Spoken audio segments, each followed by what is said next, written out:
निकल लेना ठीक है। लेकिन हैंग ओवर नहीं होता।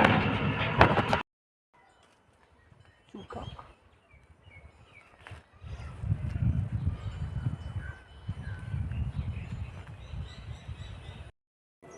ये हुआ है। दिवस हुआ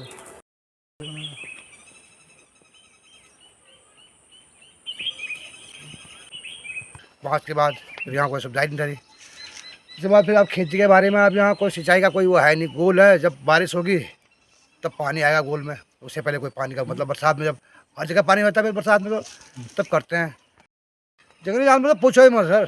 जंगली जानवर तो हर समय डरे। हाथी अपनी तरफ से चलते हैं, सुअर अपनी तरफ से चलते हैं, हिरन अपनी तरफ से चलता है, शेर हुआ ही फिर।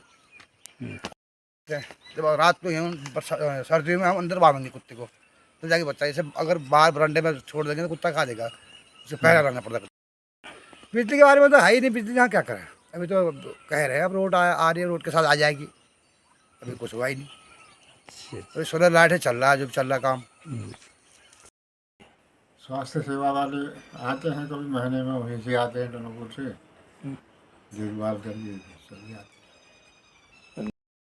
उम्मीद ये थी पानी की समस्या दूर कर देते थोड़ा, और ये जानवर नहीं रखते हैं फसल को, इसकी गिराव कर देते चकबंदी और बिजली का और सही खासा।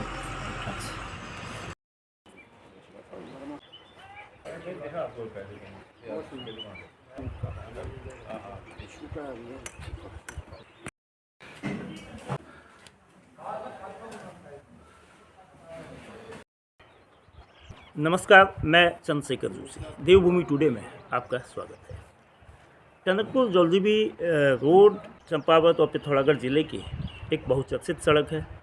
यद्यपि ये सड़क अभी निर्माणाधीन है और पंचेश्वर डैम के जो प्रस्तावित पंचेश्वर डैम है उसके डूब क्षेत्र के सीमांकन नहीं होने की वजह से ये सड़क जौलजीबी के स्थान पर टनकपुर से रूपाली गाड़ तक ही निर्मित हुई है। लेकिन इसी टनकपुर जौलजीबी सड़क के बीच में यानी कि जो टनकपुर से करीब 25 किलोमीटर दूर पूर्णागिरी तहसील का एक छोटा सा गांव है चूका।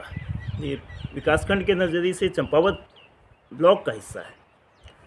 चूका जो कोटकेंद्री ग्राम पंचायत का एक गांव है, एक बेहद खूबसूरत गांव है भारत नेपाल सीमा के बीच।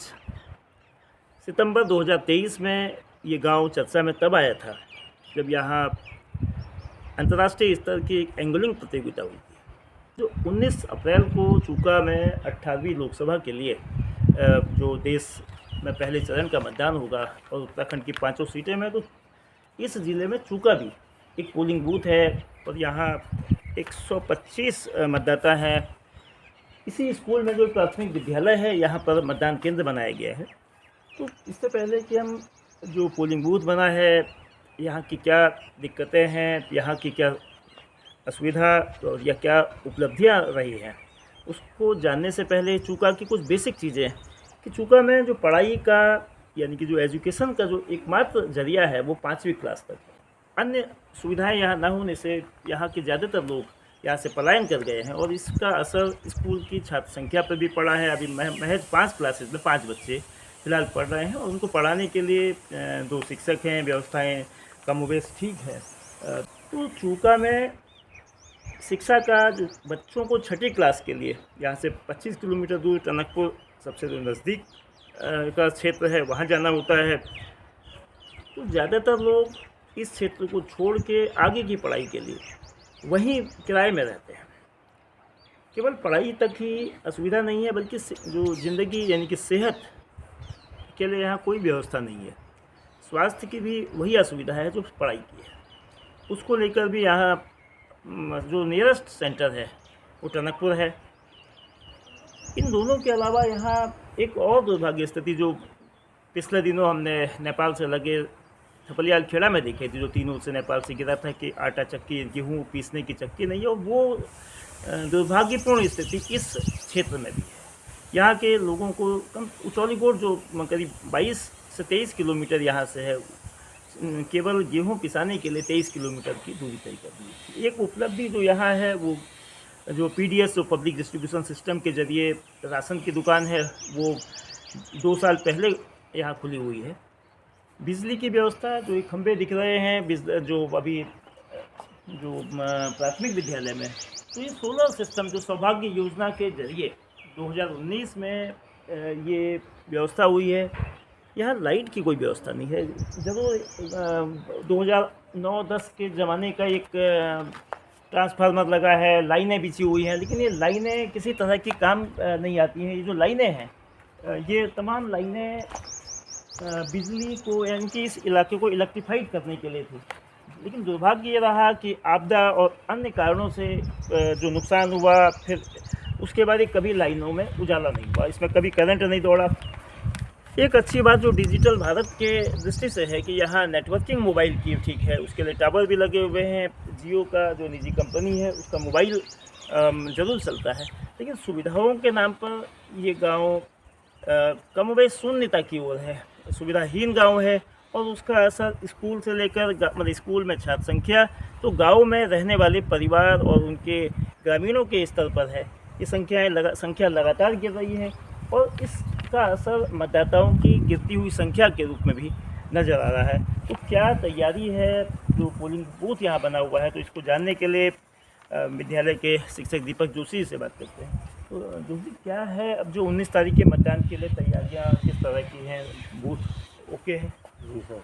तो और क्या क्या तैयारियाँ हैं? लाइट की चूँकि व्यवस्था कैसे होगी और अन्य जो चीज़ें होती हैं? लाइट के लिए सर अभी तहसील के माध्यम से सोलर लाइटें तो लगा दी हैं, 3-4 लगाई हुई है। इसके अलावा अंदर के लिए फिर ग्रामीणों के सहयोग से लालटेन की व्यवस्था की जाएगी। और टॉयलेट 2 बने हैं, रसोई है ही, 2 कक्षे हैं बढ़िया रहने के लिए, और ये आपका पोलिंग कराने के लिए। ये गांव पहाड़ में हो बेशक है, लेकिन इसकी जो बनावट है पूरी तरह से मैदान से मिलता हुआ है। चारों तरफ खेत हैं और ये पीछे जो मोबाइल का टावर है जियो कंपनी का, ये मोबाइल नेटवर्किंग को लेकर चूका गांव की बड़ी उपलब्धि है।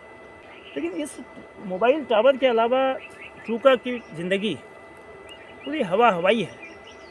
ज़मीनी जो मुद्दे हैं, ज़मीनी जो समस्याएं हैं, स्कूल केवल प्राथमिक विद्यालय की पढ़ाई की व्यवस्था है कक्षा 5 तक, और शिक्षा का जो हाल है, उसी तरह से स्वास्थ्य की जो बदहाली है, ये 2 बड़े इशूज़ इस क्षेत्र में पलायन के लिए बहुत बड़े कारण हैं।